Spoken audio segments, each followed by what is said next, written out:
우리 씨가 그런 얘기를 해요. 제 스타일이 조금 철학적인 경향이 있는 것 같다.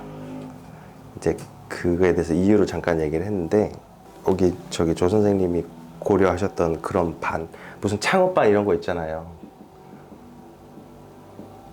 뭐 이렇게 해서 뭐 6개월 혹은 뭐 12개월 코스 이런 데 가면 이제 제가 안 하고 싶은 게 뭐냐면, 여기는 그야말로 기술 위주예요. 기술. 사주를 보는 기술. 아까 이제 제가 비유를 뭐라 드냐면, 이제 운전면허 T자를 한다. 그럼 이렇게 가서 이렇게 후진을 해서 들어왔다 나가는 거잖아요.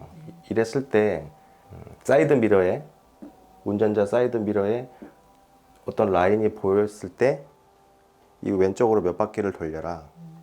그리고 들어가고, 그 다음에 어깨선에 뭐 옆에 이쪽 라인이 보이면 그때 멈춰라, 나가라. 이런 식으로 하는 게 대부분 이 기술 위주거든요.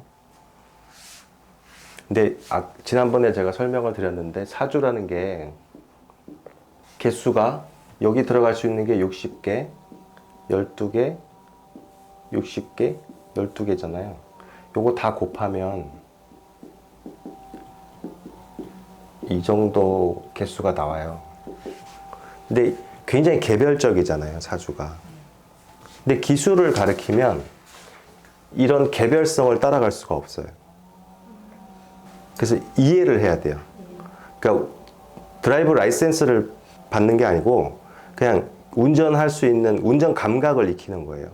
그렇게 하기 위해서는 이제 개념을 이해해야 되고, 개념을 이해하는 데는 이제 거기에 이제 철학적인 그런 그러니까 생각의 구조가 들어가야 되는 거죠. 그래서 다소 깝깝할 수도 있어요. 사람에 따라서는. 나는 빨리 사주를 보고 싶은데 왜 자꾸 저런 얘기를 하지?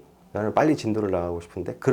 대부분 수강생들이, 이제 공부하시는 분들이 초창기에는 이 의욕에 넘쳐서 빨리 진도를 나가기를 바래요. 그런데 지나가 보면 기초가 안 다져져서 다시 돌아와야 되는 경우가 많아요. 저는 이런 수업이 너무 마음에 들어서 그냥 딱 여기다라고 생각을 했는 게, 저 원래가 이해가 안 되면 확장이 안 되는 그런 캐릭터거든요. 모든 걸 다 암기할 수도 없고 모든 걸 다 기억할 수도 없는데, 이렇게 하면 혼자 나름의 고민을 해보면은 뭔가 길도 찾아갈 수 있고 할 것 같아서, 오히려 이렇게 기본기를 탄탄히 다지는 게, 네, 나중에 저는 제 목표는 선생님들이 나중에 독학을 할 수 있을 수준에 올려놓는 거예요.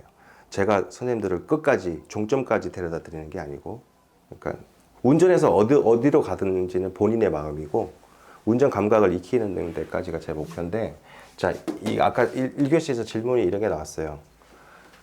목이 토를 극하는데 토가 마르면 그게 안 된다고 되어 있다. 근데 토는 땅이고 목은 나무인데 토가 많다고 해서 나무가 손상을 입는다? 이해가 되지 않는다.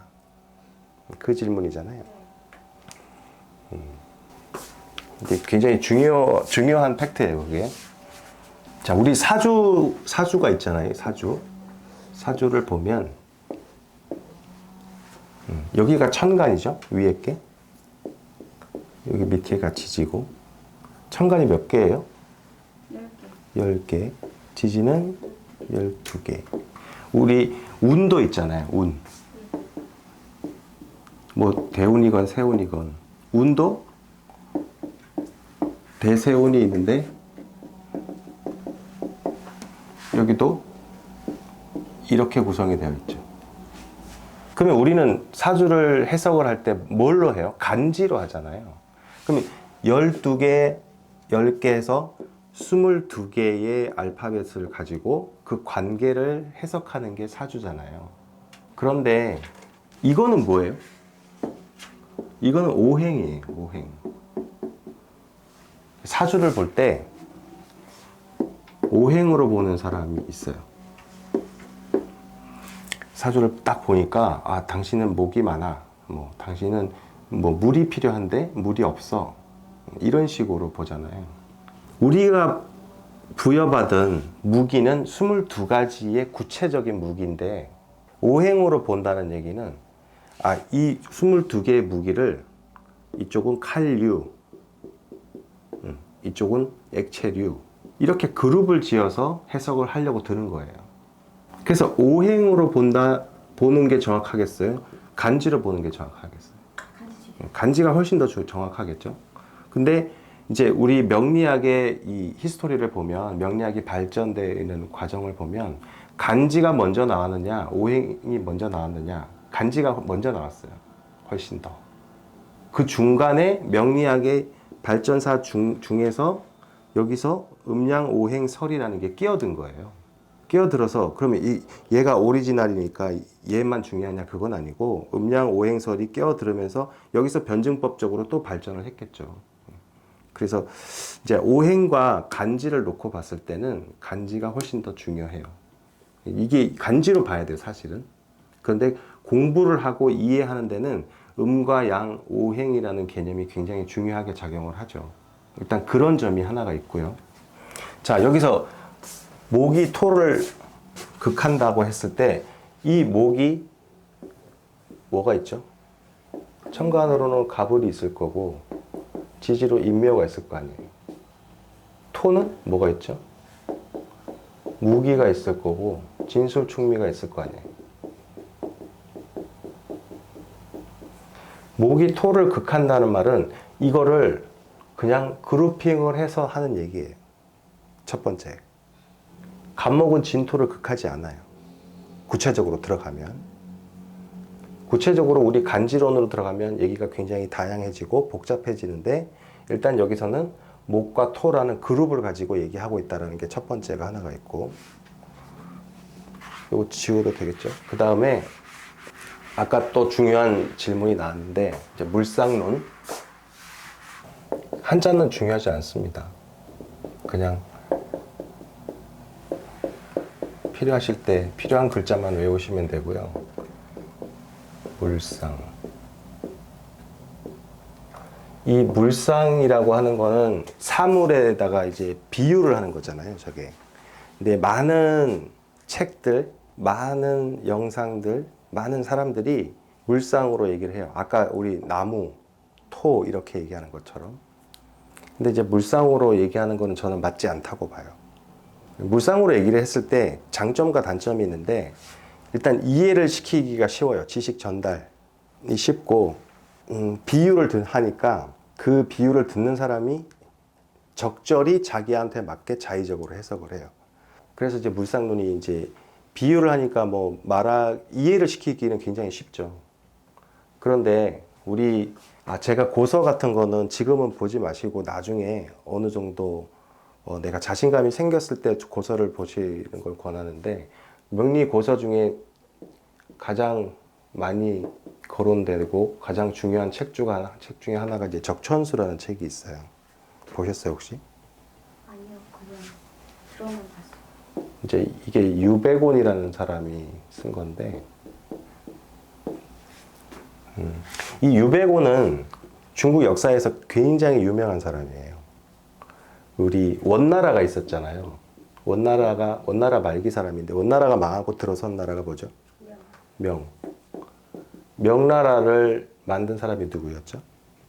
주원장이라고 있잖아요. 네. 스스로 이제 명을 건국을 해서 황제라고 했던 이 주원장의 오른팔이 유백온이에요. 이분은 군사라는 말을 쓰기도 하고, 이제 군사적인 스승, 책사라는 말을 쓰기도 하는데, 중국 역사에서 그 지혜를 논할 때 제갈량의 비유를 하는 사람이 유백원이에요.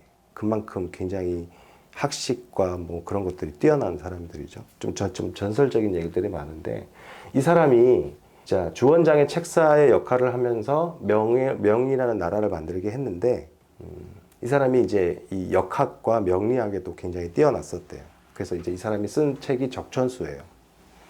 근데 이제 이 우리가 알고 있는 그 인문학에서 굉장히 유명한 책들 있잖아요. 그런 책들을 보면 책이 하나 나오고 그 후대에 그것에 대한 부연된 또 다른 책들이 막 나와요. 그러니까 적천수도 마찬가지인데 이 적천수의 내용을 보면 굉장히 난해해요. 이게 다 비유예요, 비유. 전부 다 비유를 했어요. 이게 이 비유가 예를 들면 이런 거죠. 자, 우리 지지를 논할 때 자축인묘 이렇게 얘기를 하잖아요. 여기는 이 책에는 이 자축인묘를 어떻게 기술을 하냐면 한자는 중요한 게 아닙니다. 이게 서, 우, 호, 토. 이게 쥐서자. 이게 소, 우자. 이게 범호자, 토끼, 토자. 자축인묘라는 이 지지들을 이런 식으로 동물의 이름, 글자를 그대로 적용을 시켜서 기술을 해놨어요. 고서에. 이 적천수라는 책에는. 그리고 우리 아시는 것처럼 물상론으로 보면 물상론이라는 것이 이 간지를 어떤 물상에다가 비유를 한 거거든요. 갑을병정을 물상으로 뭐라고 비유를 하죠? 갑을 뭐라고 그러죠? 예, 보통 이제 고서에는 동량목이라고 되어 있어요. 동량목이 기둥을 만들 수 있는 큰 나무를 얘기하는 거죠. 여기 을목은 화과목이라고 그래요. 유실수 같은 작은 나무들, 뭐 덩쿨에 비유를 하기도 하고, 병화는 대표적으로 뭐라고 그러죠? 태양. 여기는 정화는 등촉, 촛불, 뭐 이런 얘기를 써요. 이런 식으로 다 기술을 한단 말이에요. 이게 다 물상론이에요, 이게. 근데 이제 그래서 적천수가 좀 난해하고 어려워요. 아리까리하게 돼 있거든요. 그런데 이 적천수가 나온 다음에 책들이 또 어떤 게 나오냐면 적천수 천미라는 게 나오고요. 적천수 징의 이런 책이 나와요. 이거는 임철초가 쓴 거고 설하고라는 사람이 쓴 건데 이것들은 어떤 책들이냐면 적천수가 나온 다음에 후대에 천미라고 해서 이 적천수의 내용을 보완하거나 비판하거나 그 다음에 수정하거나 그러니까 해석을 달아놓은 거예요. 그거에 대한 해석. 그러니까 확장판이죠. 그런 것들을 이렇게 이런 책들이 나와요. 그러니까 연애자평도 마찬가지고 이렇게 고서들은 이런 식으로 다 전개가 돼요. 근데 이 적천수 천미에 임철초, 그러니까 적천수 중에서는 이 천미도 굉장히 높은 가치를 띠고 있다라고 평가를 받거든요. 이 내용이 좋아요, 적천수 천미가. 이 천미에 적천수에 대해서 어떤 얘기를 하냐면, 자, 실제로 그런 구문이 있어요.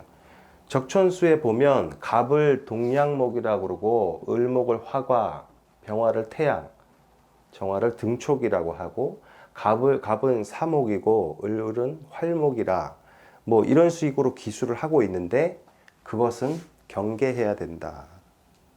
왜? 어떤 A라고 하는 어떤 그러니까 어떤 뭐랄까 개념이 있는데 이거를 사람들한테 지식을 전달하자고 보니까 이게 요걸 그대로 전달하기가 쉽지 않아요. 그래서 비유를 하는 거죠. A'이라고 갑을 나무라고 비유를 하는 거예요. 저 자의 기운을 쥐라고 비유를 하는 거고 이렇게 비유를 해서 의미를 전달을 했는데 이제 그 목적 때문에 물상론이 쓰이는 거예요. 그런데 문제는 이게 세월이 지나면서 얘가 A가 주인이 아니라 A'이 주인이 돼버려요. 자의 기운을 사람들한테 잘 전달을 하려고 이 쥐서자를 붙였는데 요게 세월이 지나니까 자가 메인이 아니라 얘가 메인이 돼서 이제 쥐의 특성들이 나온다고요. 이제 진짜 동물의 쥐. 그래서 우리 많이 하는 게 그거잖아요. 올해 신축년이니까 연초 되면 9시 뉴스에서 올해는 흰 소의 해다. 그래갖고 소는 어쩌고저 근면하고 성실하고 뭐부터 시작해서 좋은 점을 쫙 얘기를 하죠. 실제로 이 물상론을 추정하는 사람들 중에 이런 사람도 봤어요. 자기는 닭유자가 굉장히 궁금한데 그래서 닭을 계속 관찰하는 거예요. 관찰하다가 닭장에도 들어가 보고 뭐 이런 사람도 있었어요. 이제 이렇게 주객이 전도돼 버린 거예요. 어느 순간에. 그래서 물상이라는 거는 이제 이해를 돕기 위한 비유다. 그래서 이게 비유라는 것에서 방점이 찍혀야 되지 어느 순간 이 물상 자체가 주인공이 되면 안 되는 거예요. 그래서 갑은 원래대로 돌아오면 이거는 나무가 아니다. 갑은 나무가 아니다. 나무에 비유된 것일 뿐. 그래서 앞으로 이제 제가 수업할 때도 물상과 관련된 물상의 형태로 설명을 드리는 이 케이스들도 있을 거예요, 분명히. 그런데 이제 근본적으로 아셔야 돼요. 물상론이라는 게 어떤 취지로 생긴 거고 얘가 주가 되면 안 된다는 거. 아까 저기 질문하신 거에 답변이 됐나요? 네. 물상 많이 하죠. 물상으로 하는 사람들 되게 많아요. 물상으로 설명하면 설명이 쉽거든요. 이해하는 단계에서 필요한 거네요. 예, 이해만 하시지. 이제 이건 어디까지나 비유라고만 기억해 주세요.